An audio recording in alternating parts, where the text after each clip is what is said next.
The gunshot still rang in her ears when Evelyn Ryder lowered the pistol, the smell of gunpowder clinging to the dry air like smoke after a lightning strike. At her feet, the rattlesnake writhed and curled, its body jerking until the last of its life bled into the dust. Her hands trembled, but not from fear of the snake. Fear hadn't lived in her for years. What shook her now was the memory the shot had stirred, an echo of another day, another grave. The prairie stretched around her in all directions, endless and raw, as though God himself had abandoned this part of Dakota territory. The sun sagged low, spilling its molten light across the land, turning the grasses to fire and the rocks to embers. A lonesome hawk wheeled above, its cry sharp and empty. Evelyn holstered the pistol and whispered the vow she carried like a shield.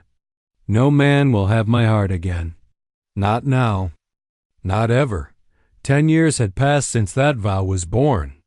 She had been 20 when her betrothed Daniel McGraw was shot by raiders on the trail west. His death carved a hollow in her chest that never filled. No matter how many cattle she drove, no matter how many winters she survived alone. She was 30 now, strong in body, weathered in spirit, and feared in town as the woman who refused company. Some called her cold. Some called her cursed. She called herself free, but freedom was lonely. The ranch she kept was silent, save for the wind rattling the tin roof and the lowing of her cattle at dusk. She built her fences higher than most not to keep thieves out, but to keep her heart from wandering. That evening, as the sun drowned itself in crimson on the horizon, Evelyn saddled her mare and rode toward the canyon ridge. One of her horses had bolted the day before, and she couldn't afford to lose even a single animal. Her rifle slung across her back, skirts tucked against the saddle, she urged the mare into a canter. The land was harsh, but she was harsher. She had to be. The air cooled as twilight sank over the desert. The scent of sage rose sharp and bitter from the earth. Shadows stretched long between the rocks, and the canyon ahead yawned like the open mouth of some ancient beast.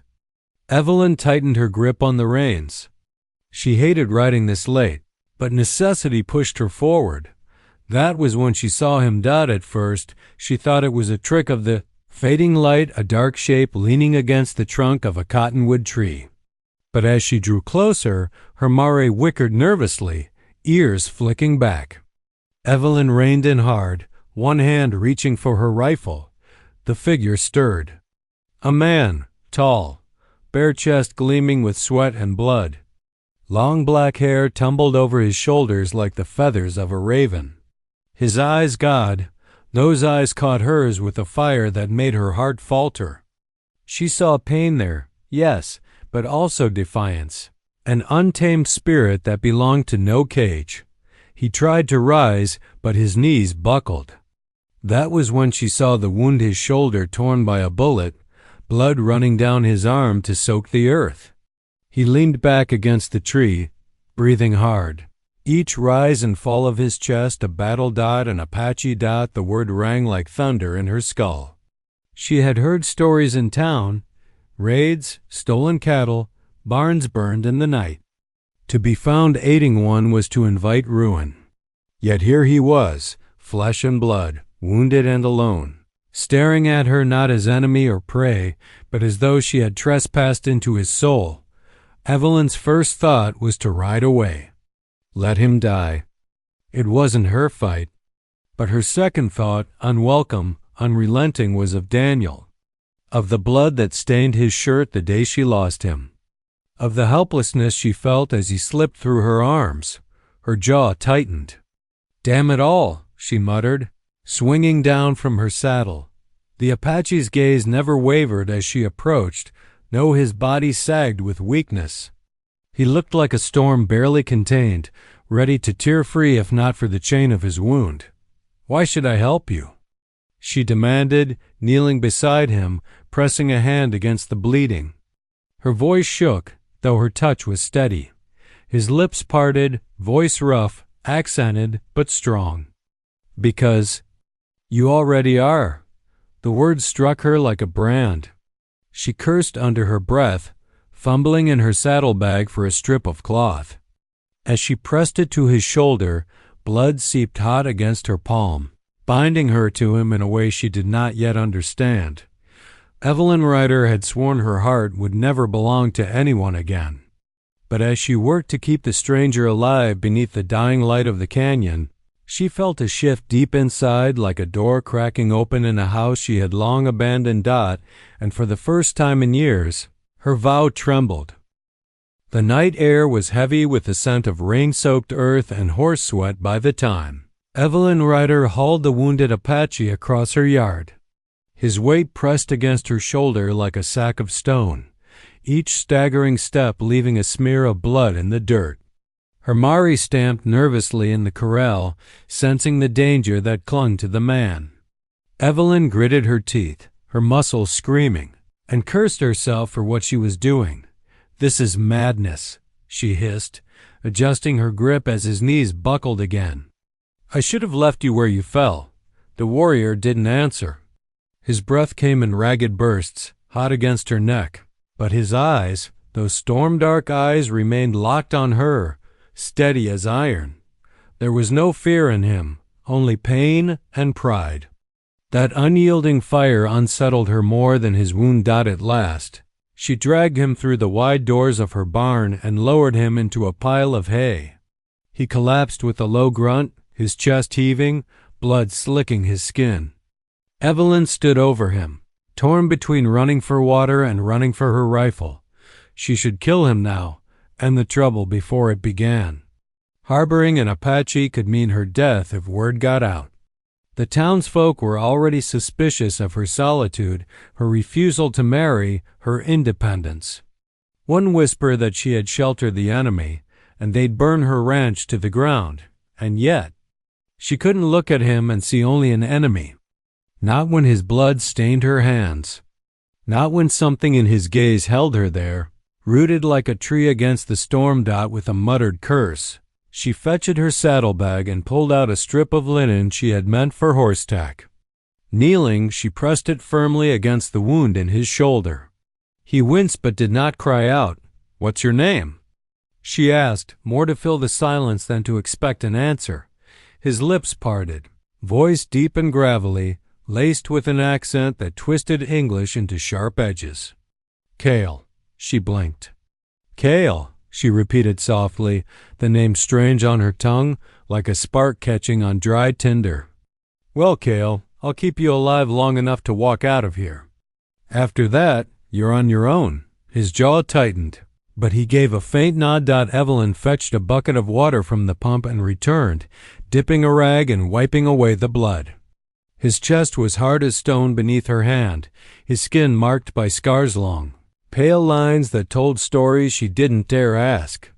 He watched her with that steady, unblinking gaze, as if weighing her soul with every movement. "You've done this before," he said suddenly. Her hand stilled. "What?" "Tended wounds." "You do not flinch." Evelyn swallowed hard, memories rising like ghosts. Daniel bleeding out in her arms, her helpless hands pressing cloth to his chest, the way his breath rattled until it stopped.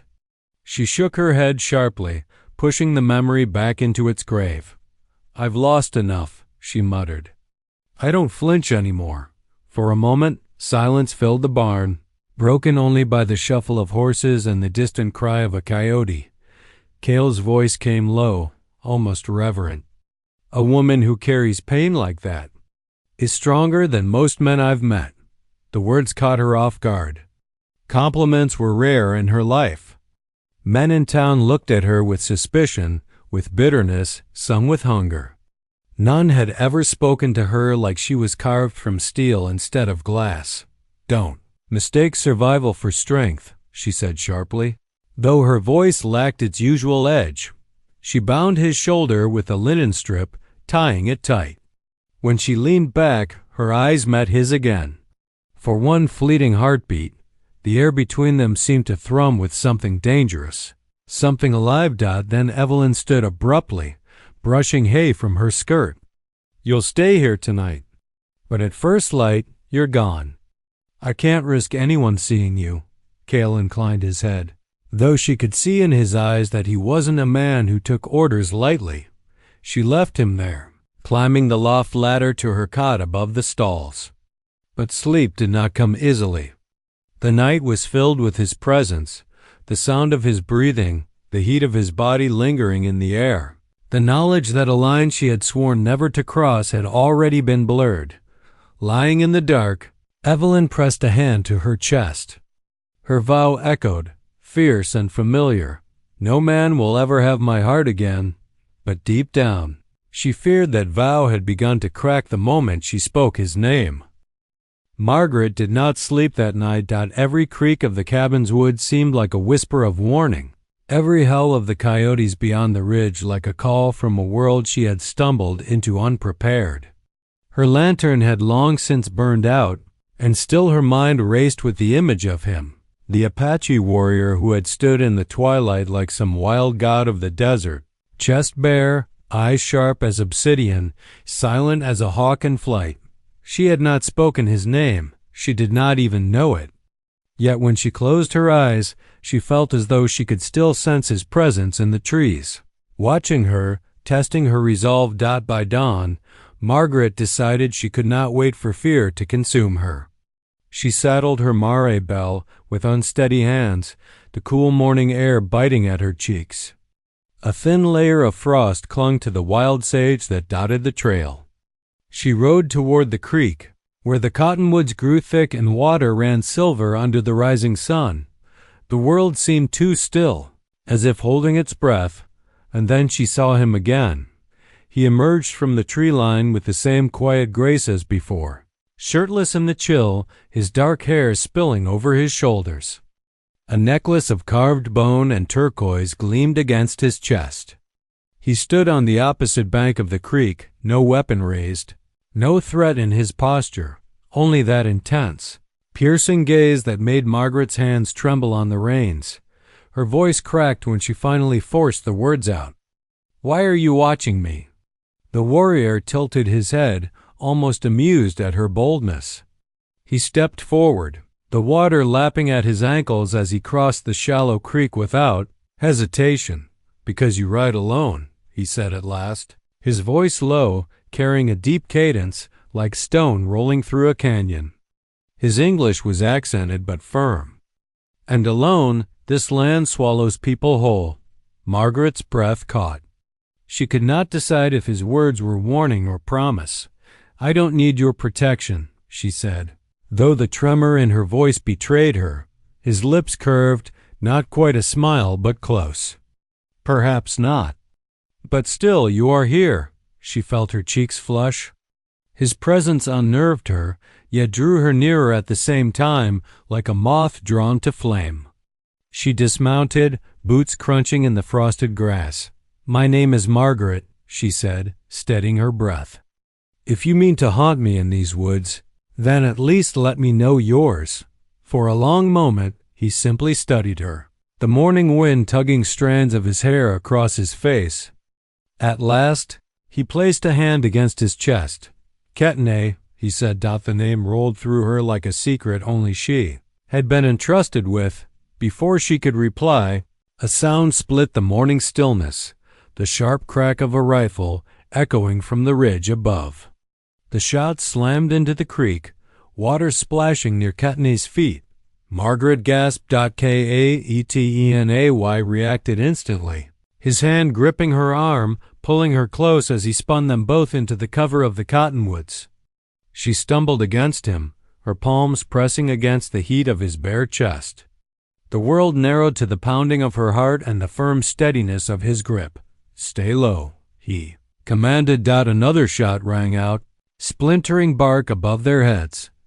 Margaret's fear burned away into anger. Who would fire on them? Bandits? Ranchers? She had seen the way some men in town looked at native people, as if they were quarry, not human. Ketne crouched beside her, eyes narrowed, scanning the ridge. He was all sharp edges and taut muscle, every inch of him coiled like a predator ready to strike. Margaret realized she was not merely frightened anymore. She was furious. Not at him, but at whoever dared try to cut this moment short. "I won't run," she whispered fiercely. Ketne's dark eyes flicked to her, surprised at her defiance. He gave a single nod, respect flashing in his gaze. The gunfire ceased. Only silence remained, broken by the rush of the creek and the hammering of Margaret's heart. Ketne slowly released her arm, though his hand lingered a breath too long. "They will return," he said, his tone grim. "And when they do, you must decide, will you stand with me or ride away and pretend you never saw me?" Margaret's chest tightened. She had sworn long ago that her heart, her body, her very life would belong to no man. Yet as she looked into Ketne's eyes, fierce, unyielding, alive with fire, she knew the vow she once held so tightly was already beginning to unravel. Margaret Ryder had hoped the morning would bring calm. She was wronged out by the time she returned from the creek. The air around her ranch smelled of smoke and fear. Tracks in the dust circled the property, hoof prints too large for her own horses. Her chest tightened. Something had been here while she was away. She dismounted, letting Belle nicker softly as she scanned the horizon. The neighbors were gathering in the distance, men leaning against their fences, eyes narrow, whispers sharp as knives. She recognized the look: suspicion, distrust, the kind reserved for women who stepped outside the rigid rules of Deadwood society. "They say you've been hiding an Apache," one man called out, voice heavy with accusation. "Best not let him near the town, Margaret, or you'll hang beside him." Margaret's jaw tightened. Her hands rested on her hips, dirt smudged under her nails, heart pounding. "I don't know what you mean," she said evenly, though the edge in her voice was undeniable. The men spat in the dust and muttered among themselves, but she did not wait for them. Instead, she rode toward the barn, instinct sharpening every sense. There, tied loosely to a post but alert despite the wound she had treated, stood Ketne. His dark eyes met hers, calm yet unflinching. The strength of him, even wounded, made her chest ache in a way she could not name. "They'll come for you," she whispered, dismounting and approaching cautiously. "They'll take you, or worse." Ketne did not flinch. "Let them try." "I will not be taken." Margaret swallowed hard, knowing he meant it. The warrior was not merely a survivor. He was danger itself, wrapped in flesh and fire, and standing between him and the town would mean bloodshed. "Ketne, you have to leave," she said, her voice firmer than she felt. "I can't protect you if they decide to act. Not everyone respects the desert, not everyone respects you. And some never will respect me for helping you." His eyes softened just slightly. "I did not come to harm your people. I came because you helped me first." "That is enough." She looked away, the wind tugging her hair across her sunburned cheeks. It wasn't enough. The town would never understand. And even if they did, staying meant risking everything she had built: her ranch, her livestock, her reputation. A sudden shout from the ridge made her heart leap. Margaret spun, spotting riders on horseback heading down the canyon toward her property. Men from town, faces twisted with anger and fear. She glanced at Ketne. He was already moving, muscles taut, ready to confront them. "Stay behind me," he ordered, his voice low, commanding, a feral edge beneath the words. Margaret's instinct was to protest. She had survived 10 years alone, defending her land and her life. But something in the steady, unwavering gaze of Ketne made her pause.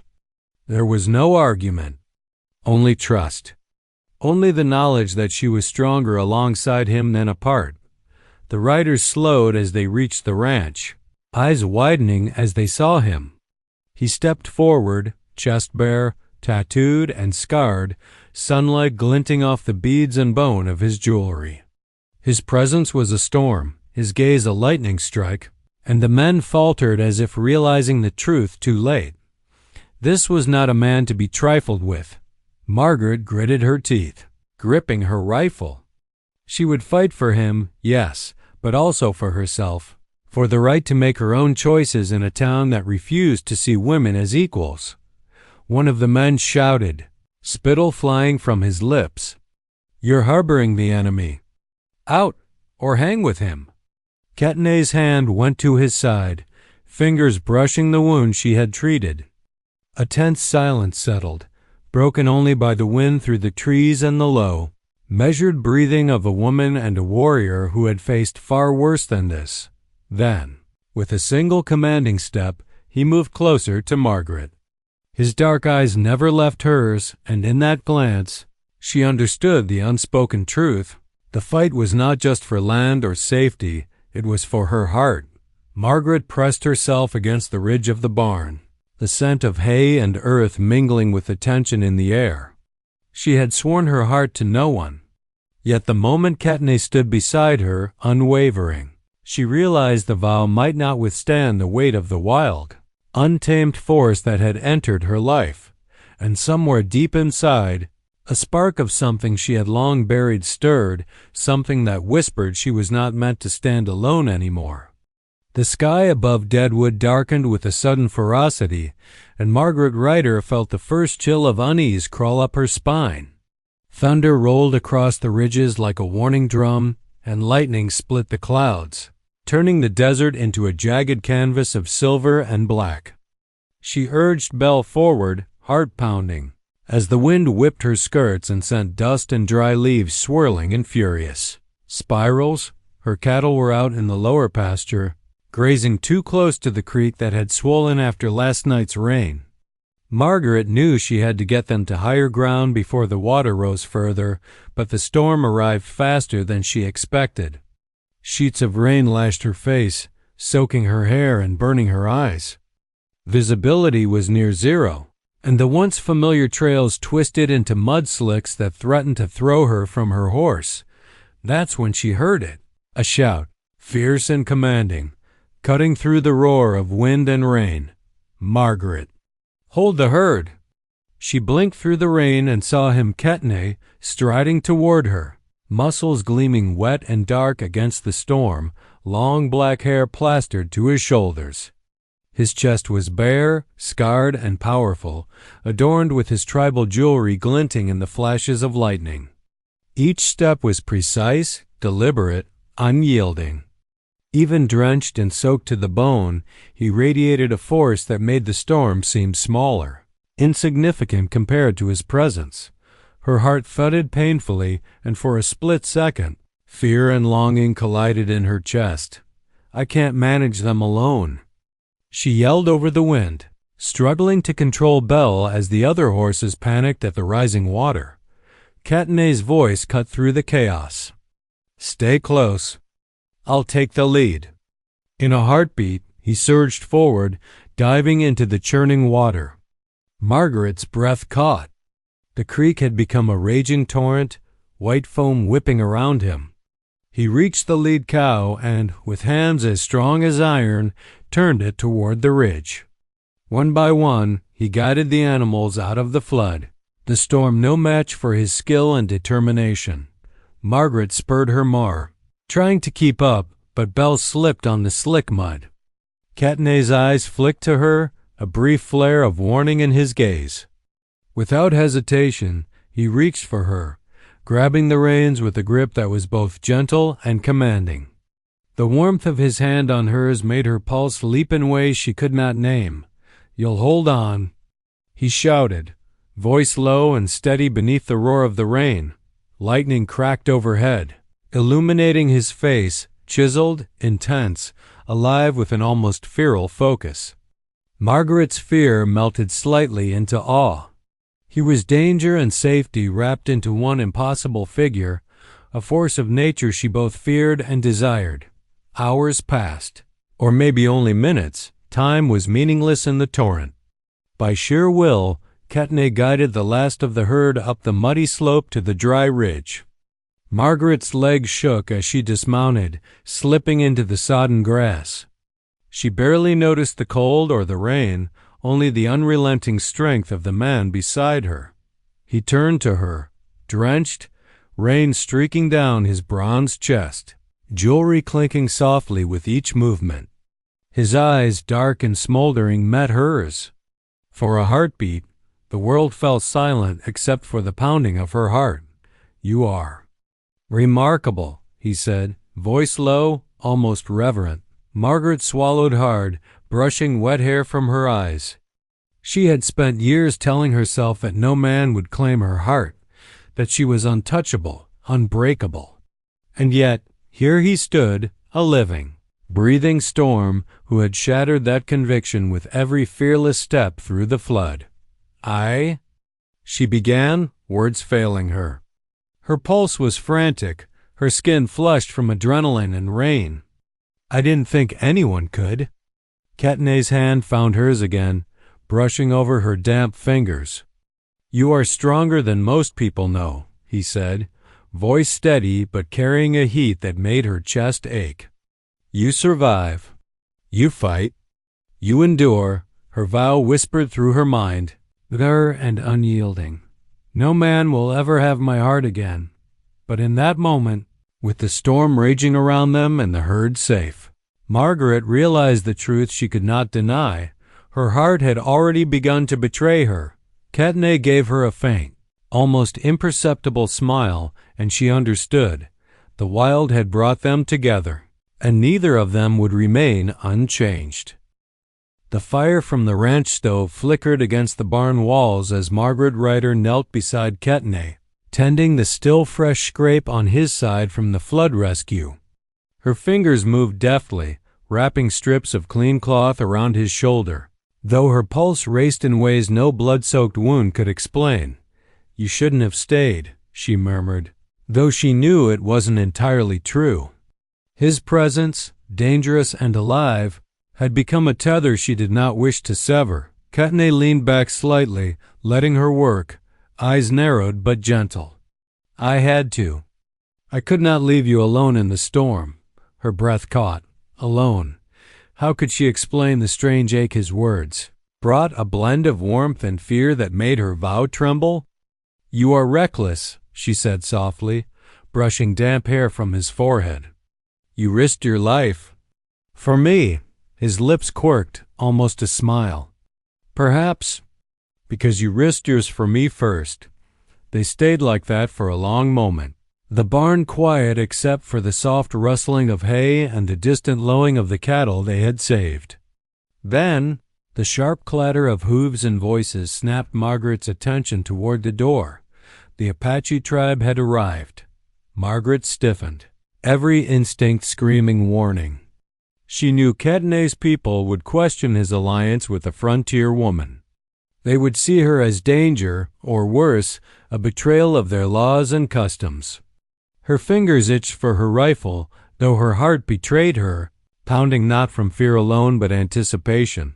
Ketne stood, muscles flexing under rain-slicked skin, his tribal jewelry catching the dim lantern light.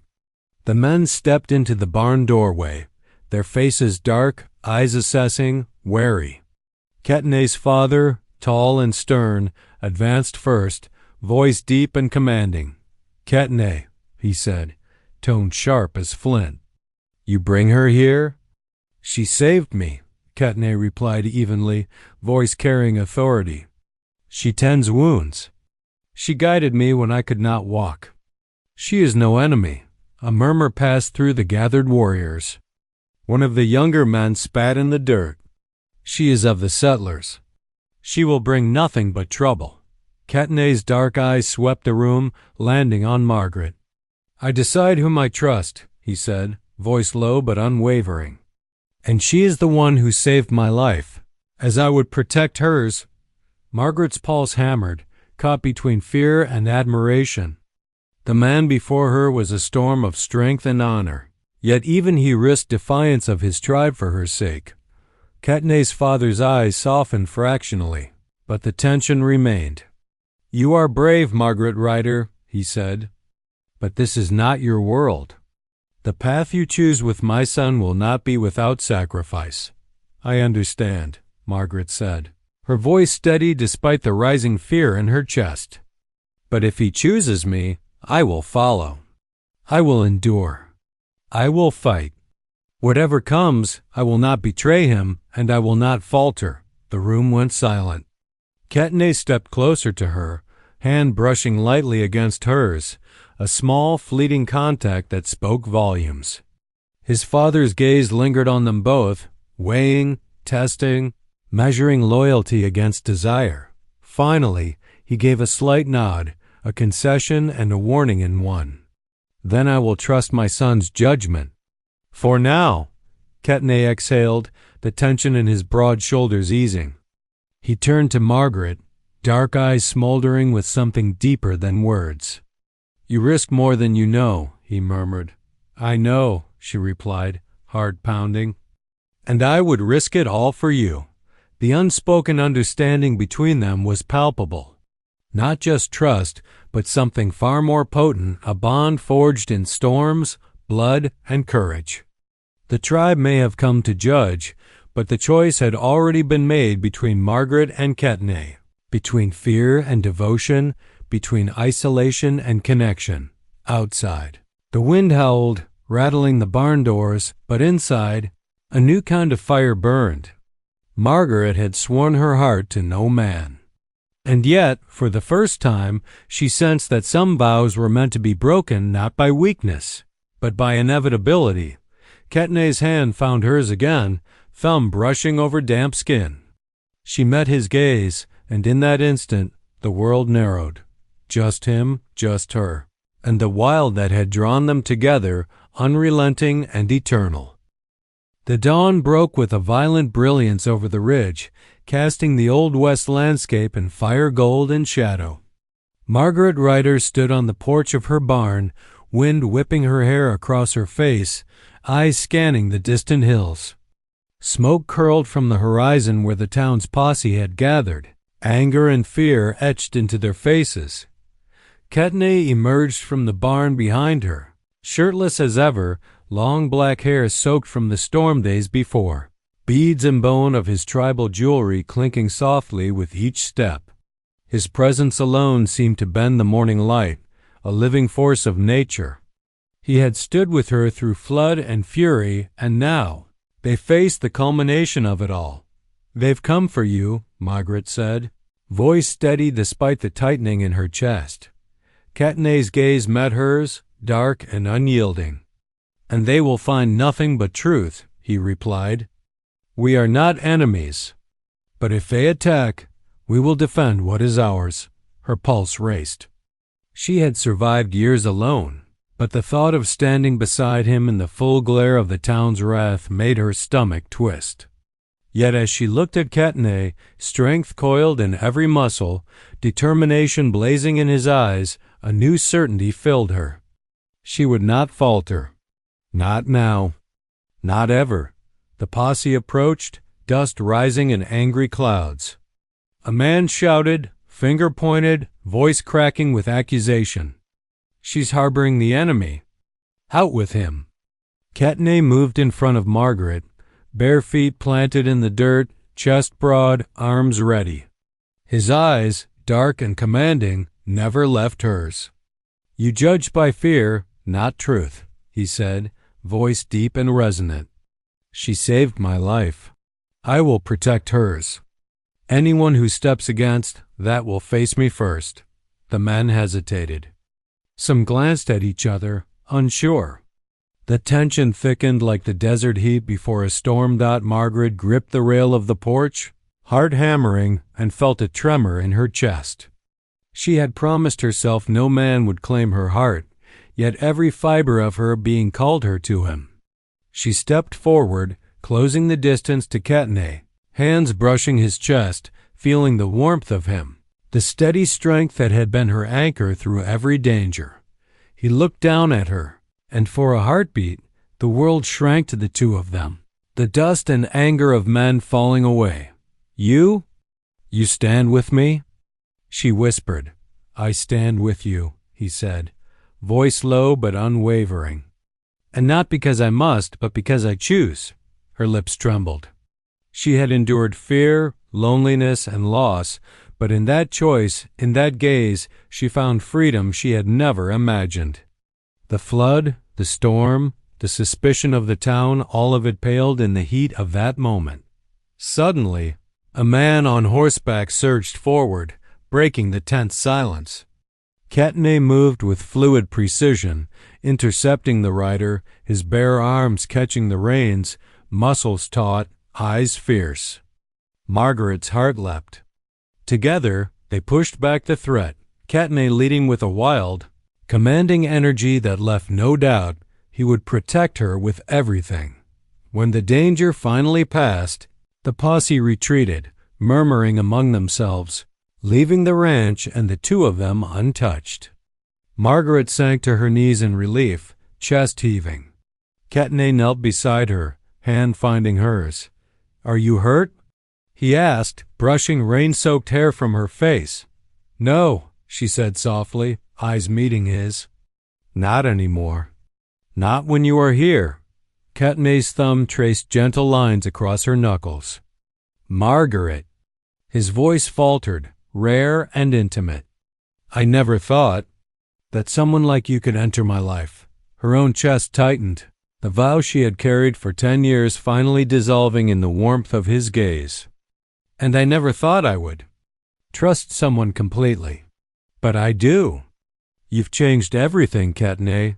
He leaned closer, their breaths mingling, the wind carrying the scent of rain and earth around them. Then, finally, he pressed his lips to hers, a fierce, tender kiss that spoke of storms survived, dangers faced, and hearts surrendered. Margaret's hands clutched his shoulders, feeling the strength and warmth of him, and for the first time in a decade, her heart was fully alive, fully hers, fully his. The sun rose behind them, lighting the wild landscape, golden and untamed, just like the love that had bloomed between them. In the wild, amidst storms and suspicion, Margaret Ryder had learned a truth that would endure forever. Some vows are meant to be broken, and some hearts are meant to be stolen.